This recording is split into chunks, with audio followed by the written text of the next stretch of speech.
Selamat siang, Pak Spitz. Kami dari kelompok Project TextMe akan mempresentasikan final project kami. Boleh slide selanjutnya. Kami dari kelompok 3. Sebelumnya perkenalkan, anggota kelompok kami ada Nada Lubis 28025 32495.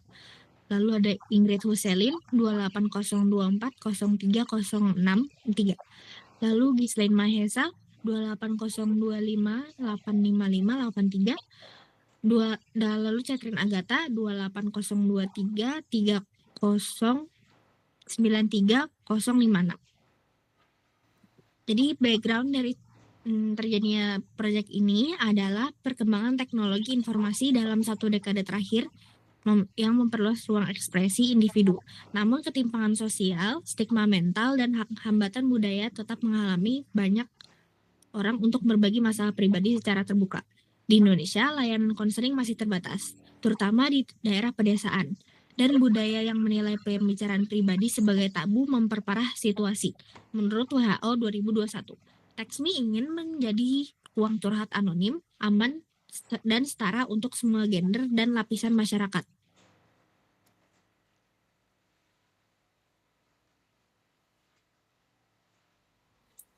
Nah, tujuan dari proyek ini yang pertama untuk merancang aplikasi TextMe sebagai platform curhat anonim yang aman, inklusif, dan mudah diakses. Yang kedua, menghasilkan solusi teknologi sosial yang relevan dengan konteks budaya. Yang ketiga, mendukung pencapaian SDG melalui penyediaan akses psikososial yang setara bagi semua gender dan kelompok minoritas di Indonesia.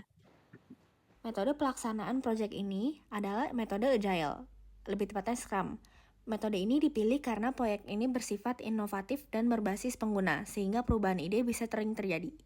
Lalu diperlukan fleksibilitas tinggi dalam menyesuaikan fitur dengan kebutuhan ekspresi digital yang aman. Yang terakhir, karena mendorong kolaborasi tim dan iterasi cepat, penting untuk mencapai hasil maksimal dalam waktu yang terbatas. Lalu ada tahapan requirement. Tahapan requirement merupakan fase awal dalam proyek ini, yaitu Agile, yang bertujuan mengidentifikasi kebutuhan pengguna, permasalahan yang dihadapi, serta fitur yang diperlukan dalam aplikasi. Pada pengembangan proyek TextMe, inovasi digital untuk ruang ekspresi secara anonim, pengumpulan requirement dilakukan melalui observasi, wawancara, dan analisis kebutuhan. Hasil dari tahapan ini disusun menjadi dasar pembuatan produk backlog pada sprint berikutnya, yang menentukan tujuan utama aplikasi, yaitu menciptakan ruang ekspresi digital yang aman, setara, dan anonim. Lalu mengidentifikasi fitur utama, yaitu memposting secara anonim. Lalu sistem moderasi, upvote dan downvote suatu post, dan notifikasi. Lalu menentukan peran tim, misalnya project manager, programmer, UI UX, designer, dan tester. Dan terakhir, membuat produk backlog berisi daftar kebutuhan dan fitur yang akan dikembangkan. Oke, selanjutnya yaitu ada requirement berdasarkan kategori kebutuhan. Ada 2 jenis kebutuhan, yaitu fungsional dan non-fungsional. Untuk fungsional yaitu ada curhat anonim, sistem reaksi seperti like, dislike, upvote atau downvote, kemudian moderasi konten otomatis, notifikasi interaksi, halaman trending topik, pengaturan preferensi pengguna. Nah, yang non-fungsionalnya yaitu ada keamanan data dan anonimitas, UI ramah semua gender, usia 17-30 tahun, respon kurang lebih dari 3 detik, skalabilitas minimal 100 pengguna aktif bersamaan, tampilan bersih dan sederhana. Boleh next? Dan ini untuk metode pelaksanaannya, yaitu dengan cara wawancara dan observasi. Wawancara yaitu 15 responden di usia 18-24 tahun, beragam gender, pengguna media sosial curhat. Pertanyaan utama mencakup motivasi penggunaan, fitur penting, tingkat kenyamanan anonim, dan kekhawatiran keamanan. Untuk yang observasi dilakukan di kampus dan ruang publikasi informal untuk melihat pola penggunaan aplikasi curhat anonim. Misalnya Twitter, NGL, dan SecretMe. Boleh next? Nah, untuk result atau hasil dari wawancara dan observasi yaitu untuk wawancara 80% responden menilai anonimitas sebagai fitur paling penting.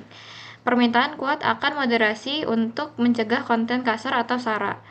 Diharapkan notifikasi agar merasa didengar, antarmuka yang sederhana dan tidak berlebihan teks diinginkan. Untuk yang observasi, yang pertama yaitu pengguna menyukai tampilan sederhana dengan navigasi jelas, curhatan pendek lebih disukai, konten emosional mendapatkan perhatian tertinggi. Dan yang terakhir yaitu sistem tanpa akun publik meningkatkan rasa nyaman. Boleh next?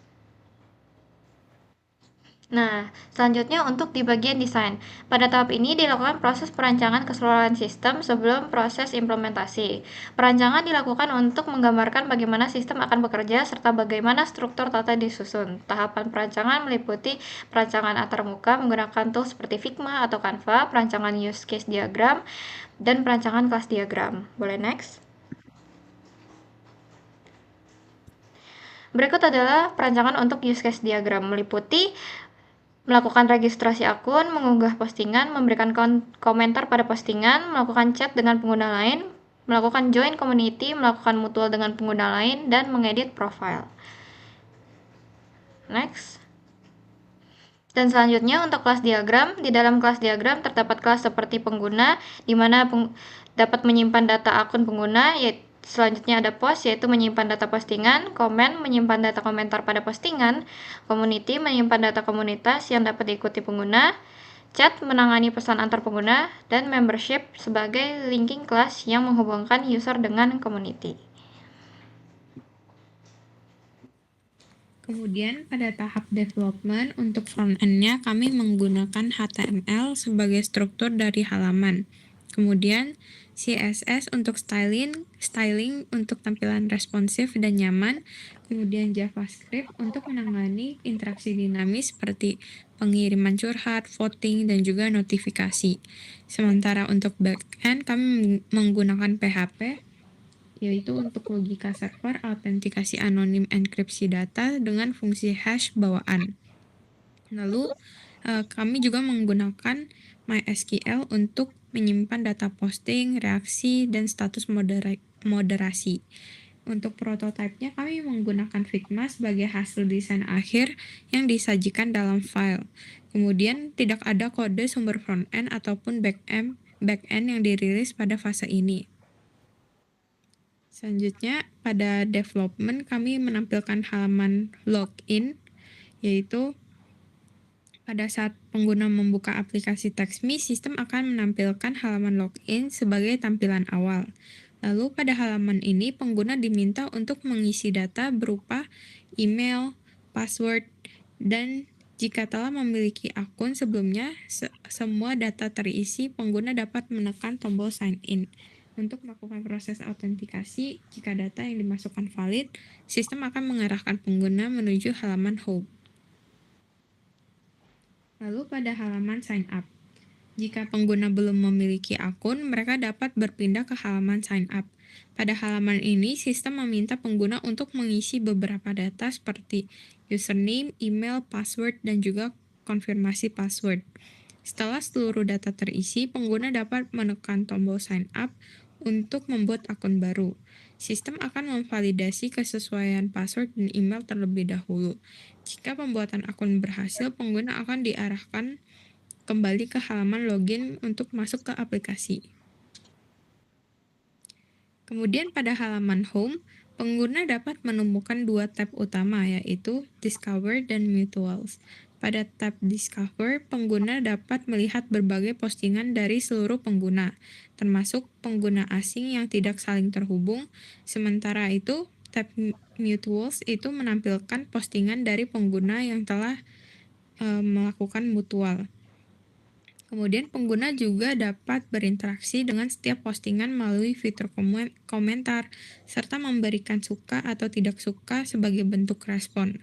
Selain itu, halaman home dilengkapi dengan slideshow horizontal yang menampilkan update mengenai postingan viral atau populer terkini. Untuk mempermudah navigasi, halaman ini juga menyediakan pintasan menuju fitur chat serta tombol join community. Next.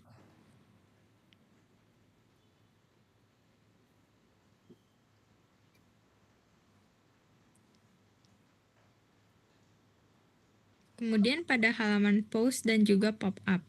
Pada halaman post, pengguna dapat membuat unggahan berupa teks seperti curahan hati atau menambahkan media berupa gambar maupun video sesuai dengan keinginan.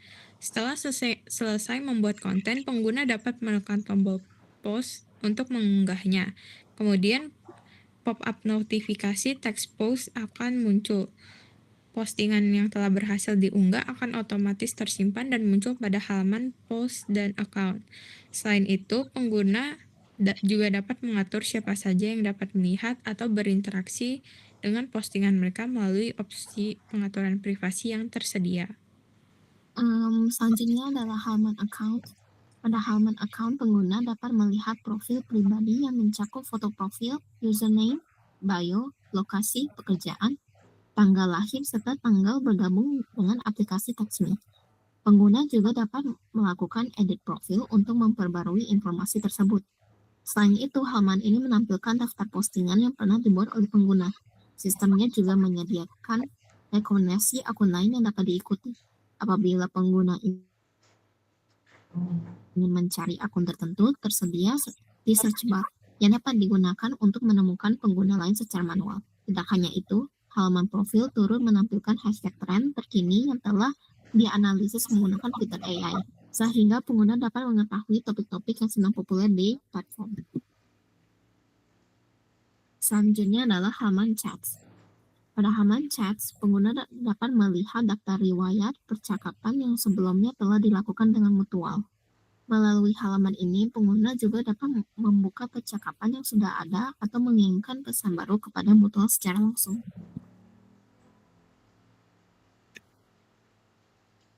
Lanjut lagi ke halaman community. Pada halaman community, pengguna dapat menemukan berbagai ruang diskusi yang berfokus pada topik atau minat tertentu. Setiap komunitas menyediakan lingkungan yang lebih terstruktur dan eksklusif dibanding publik, sehingga percakapan yang terjadi menjadi lebih relevan, mendalam, dan sesuai tema yang diangkat. Di dalam halaman ini, pengguna dapat melihat daftar komunitas yang tersedia dan melihat postingan anggota komunitas.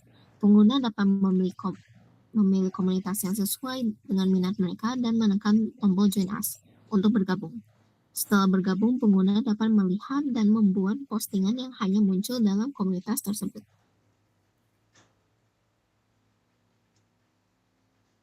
Yang paling terakhir adalah halaman More. Di halaman More ini, pengguna dapat mengakses berbagai pengaturan dan fitur tambahan yang berfungsi untuk menyesuaikan pengalaman penggunaan aplikasi TextMe. Halaman ini menampilkan daftar menu seperti akun Anda, mentionisasi, premium, keamanan dan akses privasi dan keamanan, hingga pusat bantuan. Di bagian tengah halaman ditampilkan konten utama sesuai menu yang dipilih. Aksesibilitas itu untuk pengguna dapat menyesuaikan pengalaman menggunakan aplikasi, misalnya kontras tampilan atau pengaturan gerakan agar aplikasi lebih ramah bagi semua kalangan. Yang kedua adalah tampilan, pengaturan ukuran font, warna tema, dan tata letak untuk meningkatkan kenyamanan visual pengguna. Ketiganya adalah bahasa untuk bagi pengguna memilih bahasa yang mereka ingin digunakan dalam aplikasi. Penggunaan data adalah untuk menampilkan informasi terkait bagaimana data pengguna diproses dan dikelola oleh aplikasi. Pintasan akses cepat adalah untuk pengguna dapat mengatur pintasan atau shortcut tertentu untuk mempercepatkan navigasi dalam aplikasi. Catatan yang perlu diambil dalam hal ini adalah aplikasi hanya dilakukan hingga tahap development. Ini membuat hasil yang diberikan dalam bentuk Figma saja daripada codingan front dan back end. Tim menghasilkan desain antarmuka yang mencakup halaman login, sign up, home, post, account, chat, community, dan more. Dengan fokus pada inklusivitas, kemudahan navigasi, keamanan, dan kenyamanan pengguna. Meskipun proyek baru mencapai tahap desain, hasil yang diperoleh telah memenuhi tujuan utama, yaitu menghasilkan rancangan aplikasi yang relevan, terstruktur, dan sesuai dengan kebutuhan pengguna. Hasil dan kesimpulan ini adalah proyek TextMe inovasi digital untuk ruang ekspresi setara dan anonim berhasil dilaksanakan hingga tahap perancangan dengan pendekatan agile yang memungkinkan pengembangan dilakukan secara iteratif dan responsif terhadap kebutuhan pengguna. Hasil observasi dan wawancara menunjukkan bahwa pengguna membutuhkan platform curhat anonim yang aman, sederhana, dan mendukung ekspresi emosional tanpa rasa takut. Kebutuhan ini diterjemahkan ke dalam rancangan sistem berupa use case, kelas diagram, serta desain melalui Figma. Tim menghasilkan desain termuka yang mencakup semua pitch yang telah di-mention pada halaman lainnya untuk kemudahan navigasi, keamanan, dan kenyamanan pengguna. Meskipun proyek baru mencapai tahap desain, hasil yang diperoleh telah memenuhi tujuan utama, yaitu menghasilkan rancangan aplikasi yang relevan, terstruktur, dan sesuai kebutuhan pengguna. Untuk penutupnya adalah proyek TaxMe dikembangkan sebagai implementasi mata kuliah Programming for Business untuk menghadirkan solusi teknologi berdampak sosial.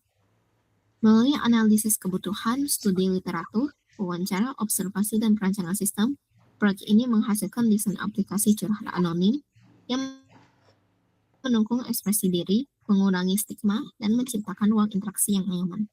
Meskipun pengembangan masih terbatas pada tahap desain terbuka, hasil proyek telah menjadi fondasi yang kuat untuk pengembangan lanjutan. Diharapkan TaxMe dapat dikembangkan menjadi platform data yang mendukung inovasi digital inklusif serta berkontribusi pada pencapaian SDG 5. Terima kasih.